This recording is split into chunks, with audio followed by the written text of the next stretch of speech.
Hello বন্ধুরা, তোমাদের সঙ্গে একটা নতুন রেসিপি শেয়ার করতে এলাম। কাতলা ধানিয়া।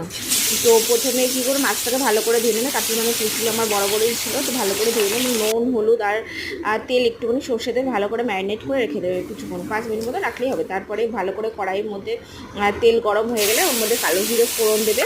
আর কেউ চাইলে পেঁয়াজ কেটে কেটেও দিতে পারো, যদি না চাও স্কিপ করে যাবে। আর একটা তো মিক্সারের মধ্যে পেঁয়াজ আর রসুন একটুখানি ভালো করে পেস্ট করে নেবে। পেস্ট করার পরে ওইটা দিয়ে দেবে। দিয়ে ভালো করে মশলাটা ভালো করে কষানো হয়ে গেলে তোমার তেলটা ছেড়ে যাবে। তারপরে একটা কাজ করবে, একটা দই নেবে একটু বাটিতে দই নেবে, লঙ্কার গুঁড়ো, হলুদ গুঁড়ো, জিরের গুঁড়ো, ধনে গুঁড়ো ভালো করে দিয়ে একটু নুন দিয়ে ভালো করে ফাটিয়ে নিয়ে ওইটা যে মশলাটা হয়েছে কড়াইয়ের মধ্যে ওটা দিয়ে দেবে। আমি যেমন করছি তেমন করে দিয়ে তারপরে ভালো করে ওই মশলাটার সঙ্গে ওই মশলাটা ভালো করে কষে নেবে। তারপর থেকে তেলটা ছেড়ে যাচ্ছে। এবার আরেকটা কাজ করে নেবে, সেটা দিয়ে ঘরের মধ্যে ধনেপাতা আছে নিশ্চয়ই, ধনেপাতার সঙ্গে আর একটু লঙ্কা যেমন খাবে কাঁচা লঙ্কা সেগুলো দিয়ে দেবো। দেওয়ার পরে এবার ভালো করে মিক্সিতে পেস্ট করে নেবে। এই যে মাছটা কষানো হয়ে গেলো কড়াইয়ের মধ্যে, তো মাছটা দিয়ে দেবে, ঢেলে দেবে। ওটা একটু ফুটে গেলো, তারপরে ওই ধনেপাতাটা মিক্সড করেছো না সেটা দিয়ে ভালো করে ঢাকা দিয়ে দেবে।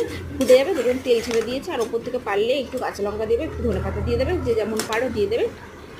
পুরো তোমাদের রেডি হয়ে গেল ধনেপাতা চিকেন। আর দেখবে কত ভালো টেস্টি লাগছে, আর খেতেও ভালো লাগে। গরম ভাতের সঙ্গে খাবে খুব ভালো লাগবে, বুঝলে? টাটা। ভালো লাগলে একটা লাইক করে দিও। Thank you so much.